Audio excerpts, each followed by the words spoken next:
और ये सॉन्ग उस टाइम पे लगातार 13 डेज तक ट्रेंडिंग पे रहे भाई। इस सॉन्ग से बोलल जाला पूजा बिन हवन और भोजपुरी बिन पवन। क्या बात बा, बाकी तू लोग समझदार हो जा, समझत रह ठीक बा ना।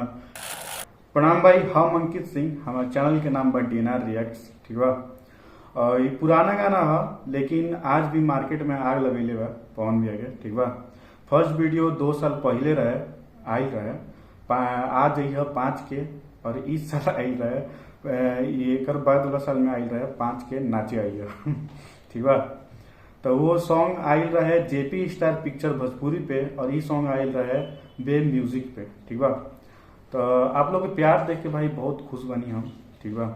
तो 300 सब्सक्राइबर पार हो चुकल बा। बिना सब्सक्राइब किए वीडियो अपन छोट भाई के ना देखी जा, सब्सक्राइब करी जा, ओकर बाद देखी जा, ठीक बा। और अगर तोरा सबके लागत बा कि हम छोटा सा मेहनत भी करता नहीं इतना सा, तो शेयर जरूर करम जा।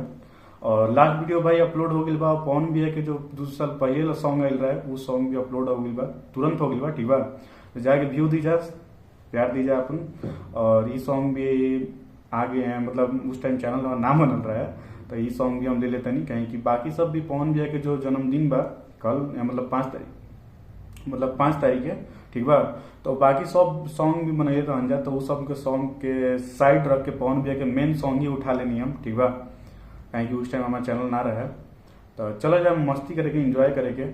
और 5 कैसे भी सॉन्ग एलो करे 2 दिन पहले, तो वो भी हम कोशिश करम बहुत जल्द बना के डाले खातिर।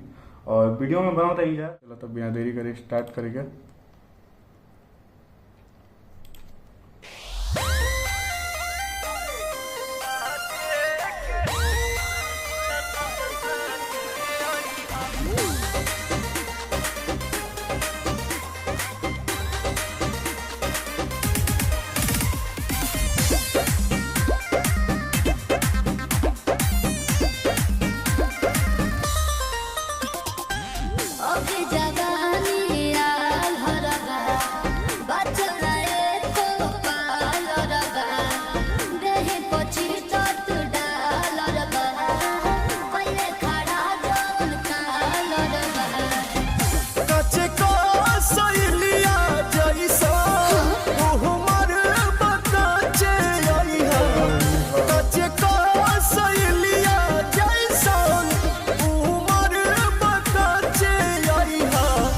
चौकी हुमाचे आई हा पहचे के नाचे आई हा, चौकी हुमाचे आई हा पहचे के नाचे आई हा।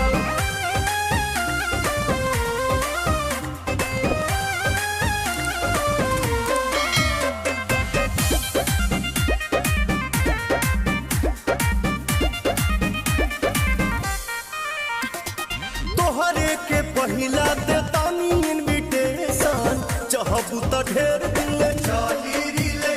राम ने बताए हमर देवता है बड़ी महंगा पड़ी, पहिले रोवे फिर धोवे नया लहंगा पड़ी। सुना है ने लफड़ा न होई कपड़ा पेन्ही बार साचे आई हा, लफड़ा न होई कपड़ा पेन्ही बार साचे आई हा, चौकी हुमाचे आई हा पहचे के नाचे आई हा, चौकी हुमाचे आई हा पहचे के नाचे आई हा। अच्छा देखो। और हाँ, शायद उस टाइम पे गाना में रोका तरी, शायद उस टाइम पे डिम्पल सिंह अनफॉलो के लिए रही पवन सिंह के, तो विवाद उठल रहे, सुने में आयल रहे, ठीक बा। वही बात बतैला ही।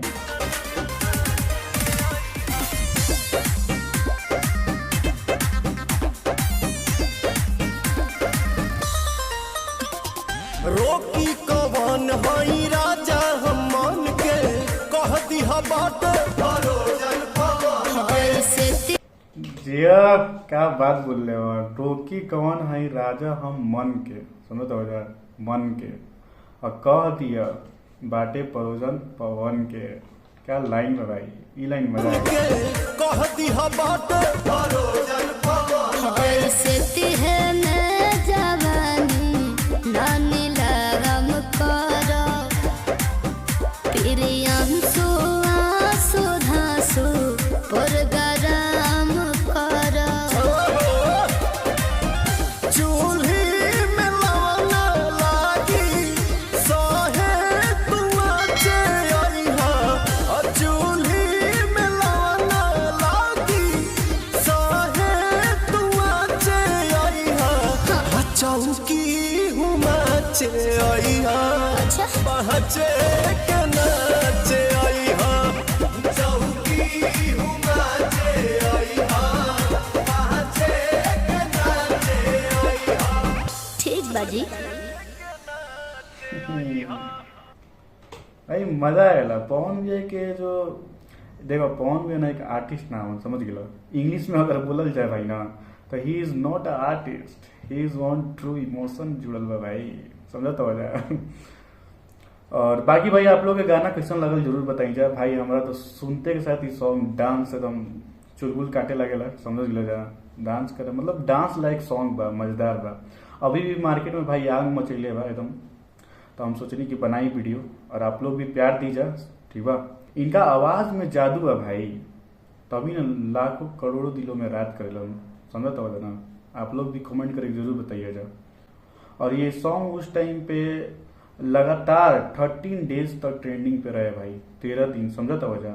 इस सॉन्ग पवन भैया की जो सॉन्ग बा 5 के नाचे है लगातार 13 दिन तक ट्रेंडिंग पे रहे। इस सॉन्ग से बोलल जाला पूजा बिन हवन और भोजपुरी बिन पवन। क्या बात है, बाकी तू लोग समझदार हो जा, समझत रह जा। ठीक, हमार बर्थडे बा 4 के, पवन भैया के बा 5 के, ठीक बा। खुश नसीब बानी। बाकी तू लोग बताओ जाए कि हमू गाना निकाली क्या कर बताइवा जा तो देखब जे रिएक्शन कुछ लेम जी, ठीक बा। और बाकी सब ठीक बा भाई, है ना। ठीक बा भाई, हम चलत रही नेक्स्ट वीडियो में बहुत जल्द मिलम। अब बिना सब्सक्राइब करे भाई वीडियो के ना देखी जाए, छोट भाई के सपोर्ट करी जाए, ऐसे ही प्यार बनैले रखी जाए। 500 के टारगेट बा, नेक्स्ट टारगेट बढ़ाई जाए, एकदम गर्दा मचाई जाए। और बाकी आगे देखल जाए। और हाँ, पोस्ट वोस्ट पे भी जरा लाइक ठोकम जा, ठीक बा। और बाकी लव यू। और पवन भैया के बर्थडे बा तो पवन भैया के हैप्पी बर्थडे इन एडवांस, ठीक। और बाकी आप लोग भाई कमेंट में राय जरूर देंगे। आप लोग के कमेंट में राय देवे से हमारा बहुत ज्यादा फर्क पड़ेला, समझते ना। राय ना मतलब कमेंट में बताई जा कि कहाँ से बाई जा, सॉन्ग कैसन लागल और वहाँ के ठंडा कैसन बा, ठीक बा। यहाँ ठंडा भाई बहुत बा। और कहीं कि हम नेक्स्ट वीडियो जब बनेला ना तो हम आप लोग के कमेंट के नाम भी लेवेली, ठीक बा। तो उससे और मजा भी आवेला आप लोग के, ठीक बा। और हमरा फुल सपोर्ट मिलला, एक मोटिवेशन मिलला, फुल जोश के साथ ऐसे ही वीडियो बनत रही। हम बोलले रही भाई कि हम धीरे धीरे सीखत नहीं। और आप लोग देखी जा आज हेजा बनी, ठीक बा। जो बनी रहोगे सबके नया से बनी, ठीक बा। और आगे रही और हमारे फैमिली बढ़ी तो और मजा आई। और धीरे धीरे सीखत नहीं, आप लोग देखत नहीं, एक्सपीरियंस हो जाता बा। यही सब कले रही, बनल रही जा, ठीक बा। चलो तो ये नेक्स्ट वीडियो मिलते रही भाई, फिर मुलाकात हुई बहुत जल्द नेक्स्ट वीडियो के साथ। Love you.